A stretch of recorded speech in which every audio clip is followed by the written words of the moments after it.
Dear students, ये voice का हमारा सेकंड पार्ट है।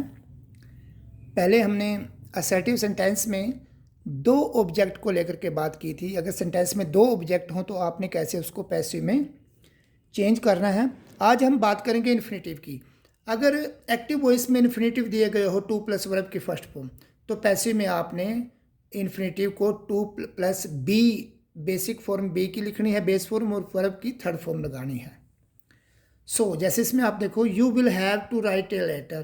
टू राइट यहाँ इन्फिनेटिव है, तो आपने क्या करना है, इसको पुट करना है यहाँ पर subject. A letter will have to be, to के साथ बी लगा दिया, वर्ब की थर्ड फॉर्म रिटन, फिर बाय यू। सेकेंड एग्जाम्पल देखो, कुछ टिपिकल एग्जाम्पल्स हैं ये। These people are to support me. यहाँ पर जो आर है ये बी की फॉर्म है, और बी की फॉर्म हमेशा इंट्रांजिटिव वर्ब होती है। इंट्रांजिटिव वर्ब का मतलब उसका ऑब्जेक्ट नहीं होता, और जिसका ऑब्जेक्ट नहीं होता उसका पैसिव चेंज नहीं होता। तो हम क्या करेंगे, इसका पैसिव नहीं बन सकता आर वाले का, तो हमने क्या करना है, जो ये इन्फिनेटिव है टू सपोर्ट, इसका पैसिव बना देंगे। इसका तो बनेगा नहीं, क्योंकि बी की फॉर्म है। बी की फॉर्म इंट्रांजिटिव वर्ब होती है जिसमें ऑब्जेक्ट नहीं होता। ऑब्जेक्ट नहीं होता तो उसका पैसिव नहीं बनता।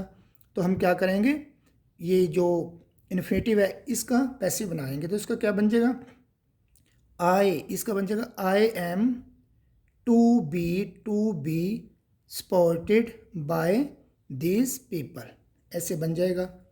फिर एक क्वेश्चन आता है इसमें ही, it is time to take tea. यहाँ जो इट इज़ टाइम, ये कभी कभी हम इंट्रोडक्टरी फ्रेज यूज कर लेते हैं। ये सेंटेंस के मेकर्स होते हैं, इनका अपना कोई भी स्पेशल मीनिंग नहीं होता, और इनकी पोजीशन हम चेंज नहीं कर सकते। जैसे it is high time, it is time, तो इस तरह के आई वुड रादर, ये कुछ ना हम फ्रेजेज यूज कर लेते हैं बिगिनिंग में, तो इनकी पोजीशन चेंज नहीं होती। तो इसमें क्या करेंगे हम, इनका पैसिव तो बनेगा नहीं। फिर इज जो है इसमें लिंकिंग वर्ब है, तो लिंकिंग वर्ब जो होती हैं सारी इंट्रांजिटिव होती हैं, तो इंट्रांजिटिव है तो इसका आंसर उनका पैसिव नहीं बन सकता। तो हमने क्या करना है, ये जो टी है ऑब्जेक्ट यूज हो रहा है यहाँ पर, इसको सब्जेक्ट बना लेंगे हम, और उसके बाद फिर हम फोर प्रेपोजिशन यूज करेंगे। लाइक इट इज़ टाइम को एज इट इज़ लिख देंगे, ये चेंज नहीं हो सकता। उसके बाद हमने टी को यहाँ पर सब्जेक्ट बनाना है, लेकिन उससे पहले हमने फोर यूज करना है। It is time, time for what, for T, और तब उसके बाद टू टेक जो है ना, ये इन्फिनेटिव है, इसका हम पैसिव बन जाएगा टू बी टेकन। तो हमने क्या किया, इट इज़ टाइम को एज इट इज़ रखा, उसके बाद टी के साथ जोड़ने के लिए इसको हमने प्रेपोजिशन लगा दी फोर, और उसके बाद ये जो इन्फिनेटिव है इसको हमने पैसिव में कन्वर्ट कर दिया। फिर कभी कभी बेयर इन्फिनेटिव की बात आती है। एक्टिव में बेयर इन्फिनेटिव होते हैं जिनके साथ टू नहीं लगता। जहाँ पर जैसे ये है टू, वहाँ पर टू नहीं लगता, केवल बेस फॉर्म लगती हैं। पैसिव में हम क्या करते हैं, बेस फॉर्म से पहले ना टू लगा देते हैं। तो ये कुछ ऐसे वर्ब हैं जिनके बाद बेयर इन्फिनेटिव ही लगता है। Let, bid, make, help, notice. जैसे आप इसमें एक्टिव में देखिए, the teacher made the student write an essay. Made the student, made है यहाँ पर ये बेयर इन्फिनेटिव, ऐसी वर्ब है, इसके बाद बेयर इन्फिनेटिव लगेगा, तो हमने बेयर इन्फिनेटिव लगा दिया। राइट, टू राइट नहीं लिखा यहाँ। जब इसको पैसिव में कन्वर्ट करेंगे तब ये टू राइट बन जाएगा।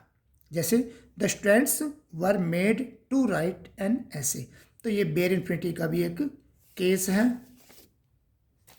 उसके बाद हम एक बात करेंगे लिंकिंग वर्ब्स के बारे में।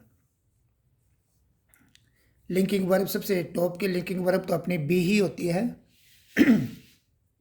इसमें आप एग्जांपल देख लीजिए, दिस मेडिसिन टेस्ट स्वीट। अब लिंकिंग वर्ब जितनी होती हैं उनका पैसिव नहीं बनता, लेकिन जो ये लिंकिंग वर्ब है जैसे स्मेल, टेस्ट, फील, ये ऐसी लिंकिंग वर्ब हैं जो कि लिंकिंग वर्ब भी होती हैं, लेकिन ये एक्शन वर्ब भी होती हैं। तो एक्शन वर्ब होते हैं, उनका तो पैसिव बनाया जा सकता है। तो ये दोनों तरह की होती हैं, इनका पैसिव बना सकते हैं हम। लिंकिंग वर्ब का पैसिव नहीं बनाते। हमें एक बात और पता है कि लिंकिंग वर्ब को अगर बी की किसी भी फॉर्म से हम रिप्लेस करें, जैसे ये टेस्ट है, यहाँ पर स्मेल है, फील है, इनको हम इज एम आर कोई भी लगा दें बी की फॉर्म, तो उनका मीनिंग चेंज नहीं होता। सो टेस्ट की जगह अगर मैं इज लगाऊं तो क्या सेंटेंस बन जाएगा, दिस मेडिसिन टेस्ट स्वीट। तो टेस्ट की जगह मैं इज लगा दूं, linking verb, this medicine is sweet, be की फॉर्म है ये इज स्वीट लगा दिया मैंने। तो यहाँ तक कंप्लीट हो गया। अब उसके बाद हमने पैसिव बनाना है इसका टेस्ट का, क्योंकि टेस्ट एक एक्शन वर्ब भी है, इसका तो पैसिव बन सकता है। सो इसमें हमने इनको जोड़ने के लिए वैन लगा दिया, वैन इट इज़ टेस्टेड लिखो, या फिर आप ऐसा लिख सकते हो वैन इज टेस्टेड, या आप ऐसा भी लिख सकते हो वैन टेस्टेड। ये ऑप्शन है, इट और इज आपके पास ऑप्शन है, लेकिन है हकीकत ये कि ये प्रेजेंट इंडेफिनिट टेंस है, तो इज एम आर तो लगेगा ही, साथ में वर्ब की थर्ड फॉर्म लगेगी। हमने इसका पैसिव लास्ट में बनाया व्हेन जोड़ करके। अब उसके बाद अगर प्रेपोजिशन आए तब कैसे बनाना है आपने। अगर प्रेपोजिशन के साथ ये कुछ ज़रूरी नहीं कि बाय ही यूज होता है, बाय की जगह हम प्रेपोजिशन विद भी यूज कर सकते हैं। जैसे अगर कोई काम करने वाला हो, कोई भी डूअर हो, उसको इंट्रोड्यूस कराने के लिए हम तो बाय यूज करते हैं, लेकिन अगर कोई ऑब्जेक्ट हो तो फिर तो हम नॉन डूअर है, वो काम ना करने वाला, तो हम एट भी लगा सकते हैं, विद भी लगाते हैं, इन भी लगाते हैं। जैसे दैट न्यूज़ सरप्राइज्ड मी, यहाँ पर देखो भाई, I was surprised at that news. अब ये न्यूज़ जो है यहाँ पर ये नॉन डूअर है, नॉन डूअर के लिए हम एट यूज करेंगे अगर, क्योंकि ये दैट न्यूज़ क्या है, नॉन डूअर है। सो मैं सरप्राइज होता हूँ तो इसलिए बाय यूज नहीं करते। तो ये कुछ ऐसी प्रेपोजिशन है। I am shocked at, astonished at, amazed at, amused at, surprised at, pleased के साथ विद लगेगा, satisfied with, filled with, covered with, contented with, known के साथ हम टू लगाते हैं, इंटरेस्टेड के साथ इन लगाते हैं। तो ये सारा कुछ इस तरह की क्लैरिटी करनी होती है इसमें। उसके बाद भाई अगर फ्रेजल वर्ब है, फ्रेजल वर्ब क्या होती है, जब फ्रेजल वर्ब में जो, जैसे ये लुकिंग इनटू है, गेव अप है, फ्रेजल वर्ब्स होती हैं ये। अब इनका जो, इनके साथ जो प्रेपोजिशन जुड़ी होती है, जब इनका पैसिव बनाते हैं तो इसको ड्रॉप नहीं कर देना, ये इसके साथ ही रहेगा। The committee is looking into these matter, तो दीज मैटर को हमने सब्जेक्ट बना लिया, उसके साथ प्रेजेंट कंटिन्यूस है तो ये आर बीइंग लुक्ड बना लिया, लुक्ड के साथ ही हमने प्रेपोजिशन लगाई है, फिर बाय प्रेपोजिशन लगा के हमने फिर इस कमेटी को यहाँ पर ऑब्जेक्ट बनाया है। तो आपने इसको ड्रॉप नहीं करना। अब ये दो तीन डिफरेंट तरह के कुछ सेंटेंसेज हैं। One should keep once promise, इसका आपने पैसिव बनाना है। यहाँ पर जो वन है ये इनडेफिनेट प्रोनाउन होता है, इसको हम सबसे पहले ड्रॉप कर देंगे, छोड़ देंगे इसको ड्रॉप करेंगे भी तो वंस भी ड्रॉप हो जाएगा, ठीक है। और अगर वंस मैं ड्रॉप कर देता हूँ तो प्रॉमिस क्या, एक काउंटेबल सिंगुलर नाउन हो जाएगा।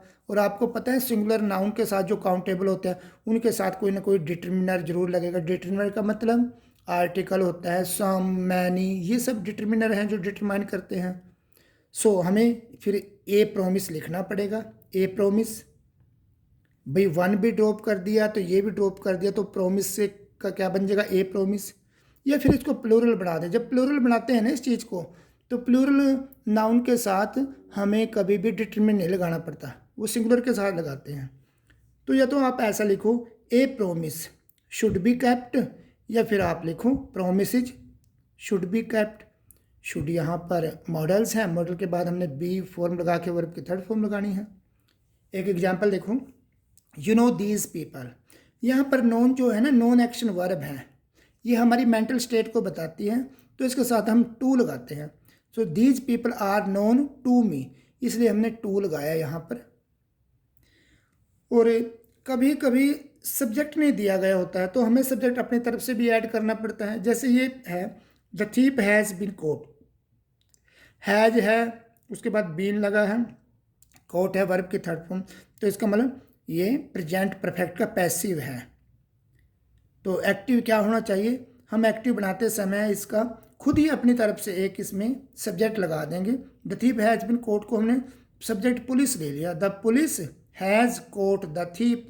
जब इसका हम पैसिव बनाएंगे तब क्या बन जाएगा, the thief has been caught by the police. हमने लिखा नहीं है, ये लिख सकते हो, नहीं लिखना तो ना लिखो, ना लिखते हैं तो आपकी मर्जी है, यहाँ पर अपना सब्जेक्ट लगा लो। Thank you.